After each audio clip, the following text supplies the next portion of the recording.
Dear students, जो question था अपना वो था न्यूटन्स रिंग एक्सपेरिमेंट।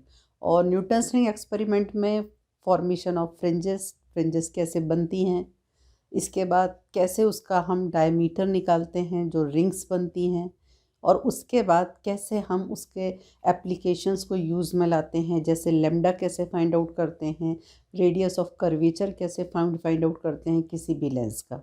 ये तीनों मैं चीज़ें आपको क्लियर कर चुकी थी और आज उसके ही लास्ट पार्ट पर हैं। उसका एक और एप्लीकेशन जो ज़्यादा यूज़फुल है और ज़्यादा एग्ज़ाम में पूछा भी जाता है कि जो न्यूटन्स रिंग का अपना एक्सपेरिमेंट है उससे हम एक चीज़ और भी फाइंड आउट कर सकते हैं, म्यू यानी कि रिफ्रैक्टिव इंडेक्स। आज इसको भी करते हैं और इसके साथ ही आपका न्यूटन्स रिंग एक्सपेरिमेंट जो है it will be now completed. Okay, तो स्टार्ट करते हैं प्रॉब्लम को समझना कि एक क्या दिया है। In a Newton's ring experiment the diameter of the tenth ring change हो जाता है 1.40 सेंटीमीटर टू 1.27 सेंटीमीटर। कुछ चेंजेस दिख रहे हैं, डायमीटर जो है वो क्या हो गया है, कुछ कम हो गया है। When a liquid is introduced between the liquid introduce किया, डाल दिया गया between the lens end plate, calculate the refractive index of the liquid. इसको कैसे समझेंगे, आपको डायग्राम याद होगा। डायग्राम मैंने आपको पिछले वीडियो में भी बना के दिखाया था, जहाँ यहाँ पर एक जो ग्लास लगा हुआ था, आने वाली लाइट इससे टकरा के, बिकॉज ये जो ग्लास था ये 45 डिग्री के एंगल पे था, इससे टकरा के नॉर्मली जिस सिस्टम पे पड़ती है उस सिस्टम में एक प्लेनो कॉन्वेक्स लेंस होता है और एक नीचे क्या होती है, ग्लास प्लेट होती है। यहाँ जो भी फिनोमिना होती है वो हमें ऊपर माइक्रोस्कोप में नज़र आती है, और माइक्रोस्कोप में जो क्रॉस वायर होता है उसको हम डिफरेंट पोजीशंस पर डिफरेंट रिंग्स पर सेट करके रीडिंग लेते हैं। ये सब मैं आपको क्लियर कर चुकी हूँ जब हमने फॉर्मेशन ऑफ फ्रिंजेस पढ़ा था। ठीक है, तो अभी क्या है, आपका जो कहना चाहिए प्रॉब्लम है वो क्या कहता है कि सबसे पहले तो हम ये देखें कि हमको क्या दिया है। तो गिवन क्या क्या है, diameter of the tenth ring, यानी डायमीटर मीन्स डी और एन की जो नंबर है वो कितना है, 10। तो डायमीटर ऑफ टेंथ रिंग कितना दिया हुआ है आपका, कितना 1.40 सेंटीमीटर। आगे की बात नहीं कर रही हूँ, जो चेंज होके हुआ है वो नहीं हम बात कर रही हूँ। तो ये आपको डायमीटर दिया है। रिंग्स कुछ इस तरीके से मिलती हैं जिसमें जो सेंटर होता है इसका वो हमेशा क्या होता है, डार्क होता है। ये सारा कुछ आप समझ चुके हैं, लेकिन ये जो रिंग्स बनती थी ये किस कारण बनती थी ये भी हमने देखा था कि ये जो प्लेनो कॉन्वेक्स लेंस था और ये जो प्लेट थी इसके बीच में ये जो मीडियम था यहाँ, जिसको हम बोलते थे एयर, इन दोनों के बीच में ये जो थिन फिल्म क्रिएट हो रही थी, ये थिन फिल्म किसकी थी, एयर की थी। अब ये स्थिति ऐसी है कि यदि हम इस लेंस को, यानी प्लेनो कॉन्वेक्स लेंस को, कभी हम इधर खिसका दें या हम इस तरफ खिसका दें, मतलब यदि हम इस अरेंजमेंट को थोड़ा भी डिस्टर्ब करेंगे तो ये जो कहना चाहिए जो क्या खाली पोर्शन है जहाँ पर हम मान सकते हैं कि जो थिन फिल्म है एयर की, ये जो थिन फिल्म है एयर की, ये डेफिनेटली थोड़ी सी डिस्टर्ब हो जाएगी। और अगर ये फिल्म डिस्टर्ब होगी तो यहाँ चूँकि फिल्म में ही ये रिंग्स फॉर्म हो रही हैं इसके इस कहना चाहिए शेप के कारण, तो आपको माइक्रोस्कोप में अचानक ये ऐसा दिखेगा कि रिंग्स तो आपको ऐसे ही दिखेंगी, मतलब इनका जो आकार होगा वो तो स्फेरिकल होगा, लेकिन आपका जो क्रॉस वायर मान लीजिए इस रिंग पर सेट था, यानी हमने बोला इस रिंग पर सेट था, मतलब ये सपोज आपने सेंटर को बोला first, then second, then third, then fourth, मान लो फिफ्थ रिंग पर ये सेट था, तो ऑटोमेटिकली आपका क्रॉस वायर खिसक के हो सकता है इस रिंग पर आ जाए, मतलब कहीं भी जा सकता है। इनकी पोजीशन जो होगी वो अकॉर्डिंग टू क्रॉस वायर क्या हो जाएगी, थोड़ी सी शिफ्ट हो जाएगी। क्यों शिफ्ट हुई? क्योंकि हमने इस अरेंजमेंट को हिला दिया, और अगर हमने इसको हिला दिया तो ये बीच में जो एयर थी ये भी क्या हो गई, डिस्टर्ब हो गई। क्योंकि ये जो फॉर्मेशन है ये किस कारण से है, इस जो एयर फिल्म थिन फिल्म बन रही है इसके कारण ही है। ये सब हमने आपको पिछले वीडियो में क्लियर किया था। तो ये चूंकि बीच में एयर हुआ करता था, एयर होती थी, तो डेफिनेटली हमको म्यू के लिए बहुत परेशान होने की ज़रूरत नहीं होती थी कि सिंपली हम जो एयर का रिफ्रैक्टिव इंडेक्स है वो 1 सब्स्टिट्यूट कर देते हैं। अब आपका जो प्रॉब्लम है वो क्या कहता है कि इस एक्सपेरिमेंट में आपको एक चीज़ तो पहले क्लियर कर दूं कि आपने डायमीटर लिखा जो 10th रिंग का वो कितना है, 1.40। बट याद रखें कि अगर हम जैसे पिछली बार चल रहे थे कि डार्क अगर 10th रिंग पर आते हैं तो हमको कौन सी रिंग मिलेगी, डार्क मिलेगी या ब्राइट मिलेगी। तो चूंकि सेंटर हमारा डार्क होता है तो डेफिनेटली हमको जो 10th रिंग मिलेगी वो भी कैसी है, डार्क में। ये क्यों बता रही हूँ? क्योंकि आगे जाके आपको डार्क और ब्राइट यानी कंस्ट्रक्टिव और डिस्ट्रक्टिव जो 2 प्रकार के इंटरफेरेंस हुए हैं उसके अनुसार ही आप कंडीशन सब्स्टिट्यूट करते हैं। तो यहाँ पर आपको कौन सी कंडीशन याद रखनी है, या पिछले वीडियोस में से आपको क्या निकाल के लाना है, कंडीशन ऑफ डार्क रिंग, यानी कि जहां हमें येलो कलर का रिंग नज़र नहीं आया था बल्कि हमें क्या दिखा था, ब्लैक दिखा था। ठीक है, तो अब जो आपका क्वेश्चन है वो ये कहता है कि 10th रिंग जो थी डार्क थी, जिसका डायमीटर इतना दिख रहा था, वो अचानक चेंज हो जाता है। वो अचानक चेंज हो जाता है और कितना हो जाता है, 1.27 हो जाता है। चूंकि ये चेंज हुआ तो इसको हम थोड़ा सा चेंज बना के लिख सकते हैं। इधर डी लिया था तो इधर हम डी डैश ले लेते हैं। ये कितना हुआ, 1.27 सेंटीमीटर। ठीक है, कब हो जाता है, कब होता है, जबकि आप एक क्या करते हैं, लिक्विड को इंट्रोड्यूस कर देते हैं। अब लिक्विड कहाँ आएगा, लिक्विड यहीं आएगा जहां आप किसको अभी इमेजिन कर रहे थे, एयर को। अभी इन दोनों के बीच जो ये खाली जगह थी इसको किसने फिल किया हुआ था, क्योंकि कुछ भी नहीं था बीच में, तो यहाँ पर किसने इसको फिल किया हुआ था, एयर ने फिल किया हुआ था। ठीक है, जो थिन फिल्म बन रही थी वो किसकी थी, एयर की थी। अब मान लीजिए आपने इसके बीच में कोई भी लिक्विड डाल दिया, वो लिक्विड कुछ भी हो सकता है। आप हो सकता है यहाँ पानी डाल दें, हो सकता है वो वाटर ना हो के आप ऑयल डाल सकते हैं, तेल डाल दें, हो सकता है आप ग्लिसरीन डाल दें, कोई भी जो है कहना चाहिए सब्सटेंस आप यहाँ पर इंट्रोड्यूस कर सकते हैं। तो सपोज मान लीजिए कि हमने यहाँ पर ऑयल डाल दिया, तो अब अगर हमने यहाँ ऑयल डाला तो जो एयर फिल्म थी अब उसकी जगह ये जो खाली पोर्शन है यहाँ पर क्या फिल हो गया, यहाँ जो फिल हुआ वो क्या था, एयर की जगह अब वो क्या था, किसकी फिल्म थी, वो फिल्म थी अब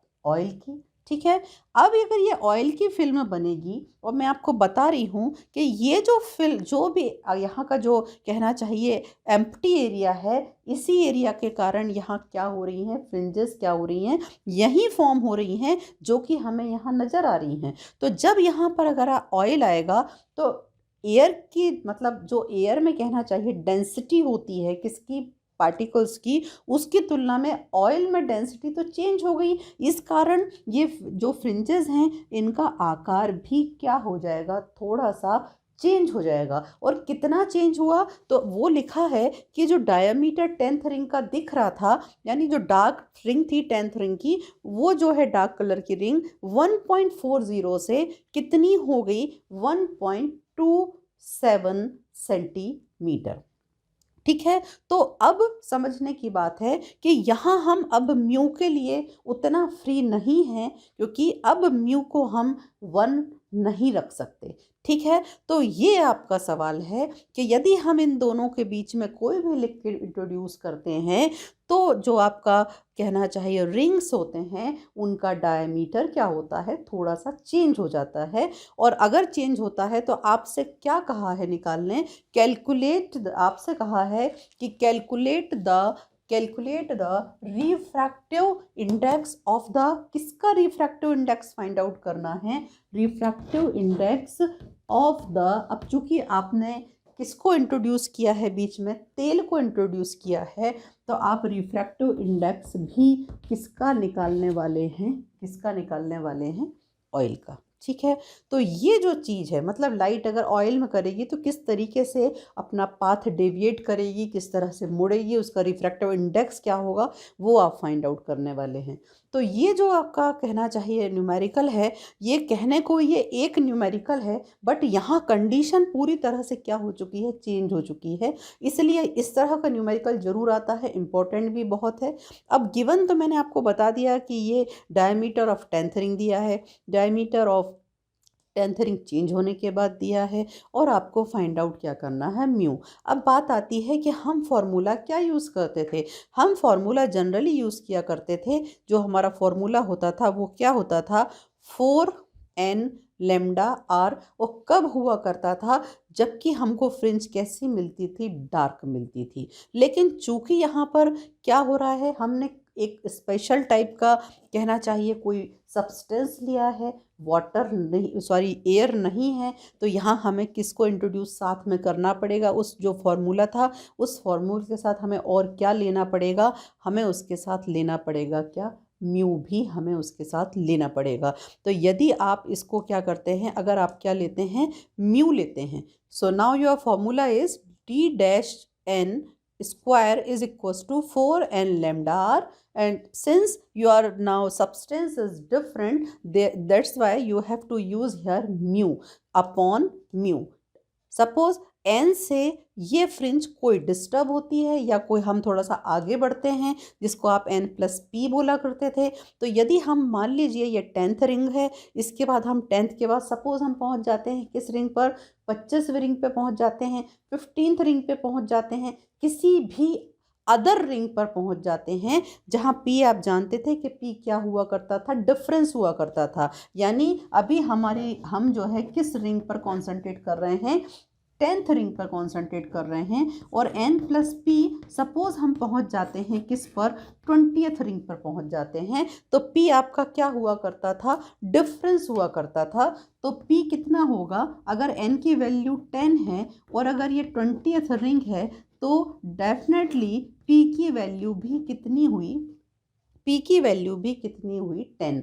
तो ये कहने का मतलब, यदि अगर आप 10th रिंग है उसका डायमीटर चेंज होके ये होता है, तो जो 20th रिंग होगी उसका डायमीटर चेंज होके क्या हो जाएगा, यहाँ n की जगह हमने n प्लस पी कर दिया, ये 10 है, ये हो गया कितना आपका 20, वही लेमडा वही r अपॉन म्यू। ये कंडीशन आप ऑलरेडी फाइंड आउट कर चुके हैं पिछले वीडियो में, ठीक है ना। अब यदि हम इसको जैसे वहाँ माइनस करते थे, हम यदि इनका डिफरेंस देखते हैं, मतलब किस किस के डायमीटर का डिफरेंस देखते हैं, 25th रिंग, सॉरी 20th की बात कर रही हूँ, तो 20th का और 10th का यदि हम क्या देखते हैं, डिफरेंस देखते हैं, तो n प्लस पी का फॉर्मूला, ये जो आपने रखा है वो आपने सब्स्टिट्यूट किया, माइनस जो आपने n का रखा हुआ था उसको सब्स्टिट्यूट किया। अब यदि हम इसको सॉल्व करेंगे तो 4n lambda R upon mu, ये प्लस का, 4n lambda R upon mu minus का, तो ये दोनों आपस में क्या हो जाएंगे, कैंसिल हो जाएंगे। रिमेनिंग जो बचेगा वो क्या बचेगा, 4p lambda R, 4p lambda R और अपॉन म्यू, ठीक है। तो ये जो डिफरेंस है ये बचा सिर्फ ये। लेकिन जो प्रीवियसली हमने जितने न्यूमेरिकल किए हैं उसमें हम ऑलरेडी जानते हैं कि इसकी कुछ वैल्यू होती है। तो इसकी क्या वैल्यू होती थी जो हमने निकाला, अगर यहाँ से म्यू अगर हम निकालें, सेपरेट करेंगे, तो म्यू कितना हो जाएगा, 4p लेमडा आर, और ये जो है ये कहाँ चला जाएगा, एज अ डिनोमिनेटर। तो म्यू इज इक्वल्स टू कितना हो जाएगा, 4p lambda R upon D, ठीक है, D dash N plus P minus D N dash square, ठीक है। 4p लैम्डा आर हमको पता था, हमने बताया कि कितना हुआ करता था, ये उस समय डिफरेंस हुआ करता था जबकि आपने क्या था, कोई लिक्विड इंट्रोड्यूस नहीं किया था, एयर थी। मतलब आप उसको क्या लिखा करते थे पिछले न्यूमेरिकल्स में, D square N plus P minus D N square. तो यहाँ जो है ये 4p लैम्डा आर, इसकी वैल्यू हम ये सब्स्टिट्यूट कर सकते हैं। तो यदि हम इसको सब्स्टिट्यूट करते हैं तो mu mu is equal to और 4p लैम्डा आर जो है उसको हम क्या लिख सकते हैं, ये लिख सकते हैं, ये आपने सब्स्टिट्यूट कर दिया अपॉन ये जो आपका ऑलरेडी था डी डैश वाला, ये जो का त्यों है। तो कहने का मतलब समझें कि मैं करा आपको न्यूमेरिकल रही हूँ, लेकिन एक्चुअल में मैंने आपको एक फॉर्मूला भी प्रूफ करके निकाला हुआ है कि ये किसके लिए फॉर्मूला जनरली हम यूज़ करेंगे, जबकि हमको क्या फाइंड आउट करना होगा, म्यू फाइंड आउट करना होगा, ठीक है। अब हम यदि अपनी प्रॉब्लम पर आते हैं तो हमारी प्रॉब्लम में ये दो हमको डायमीटर्स नहीं दिए हैं, हमको सिंगल ही डायमीटर दिया हुआ है। किस रिंग का दिया हुआ है, 10th रिंग का। तो और भी आसान हो जाता है ये चीज़, क्योंकि ऊपर जो है वो सिंपल वाला है जिसमें एयर था मीडियम, नीचे वाला है वो डायामीटर है जिसमें ऑयल था मीडियम। तो यदि हम यहाँ पर वैल्यूज सब्स्टिट्यूट करें तो क्या हो जाएगा कि ऊपर अब ये वाला जो फॉर्मूला है आपका ये किस में कन्वर्ट हो जाएगा, डी सिंपली एन मतलब 10th square upon D dash 10 square. तो D10 आपको पता है कितना है आपका 1.40, तो D10 आपने रखा 1.40 स्क्वायर अपॉन डी डैश 10, मतलब चेंज होके कितना हुआ, चेंज होके हुआ 1.27, तो ये हो गया आपका 1.27 का स्क्वायर, ठीक है। तो ये दो चीज़ें जो हैं आपकी, ये चीज़ें जो हैं ये आपको अगर डिवाइड करने के बाद एक वैल्यू देती हैं और वो वैल्यू होती है लगभग 1.215। तो आप कह सकते हैं कि आपने जो सब्सटेंस यहाँ इंट्रोड्यूस किया, जैसे आपने ऑयल इंट्रोड्यूस किया, तो उसका रिफ्रैक्टिव इंडेक्स जो होगा वो कितना होगा, 1.2।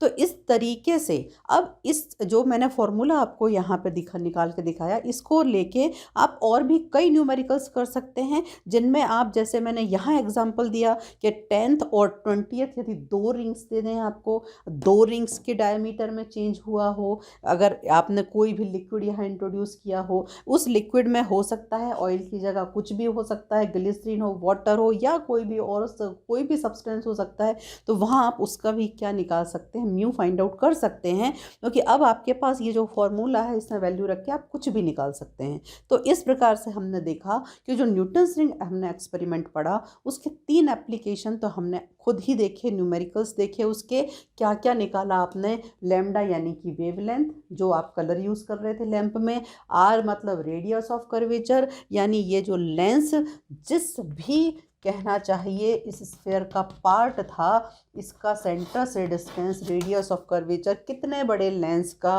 ये जो है प्लेनो कॉन्वेक्स लेंस एक पार्ट है, आर फाइंड आउट करना। और तीसरा है बच्चों क्या, म्यू फाइंड आउट करना। म्यू मीन्स क्या, रिफ्रैक्टिव इंडेक्स उस सब्सटेंस का जो इसके बीच में इंट्रोड्यूस किया गया है। तो इस तरीके से न्यूटन्स रिंग एक्सपेरिमेंट आपके लिए बहुत इंपॉर्टेंट है, क्योंकि ये कई जगह काम में आता है, साथ में आपके प्रैक्टिकल में भी है। तो इसको आप बहुत अच्छे से कर लें और सारे न्यूमेरिकल्स कर लें। मिलते हैं आपके साथ अगले वीडियो में अगली फिनोमिना के साथ में। आपका इंटरफेरेंस यहीं ख़त्म होता है और इसके साथ हम मिलेंगे अब नई फिनोमिना डिफ्रैक्शन के साथ में नेक्स्ट वीडियो में। तब तक आप इसको रिवाइज करें। Thank you.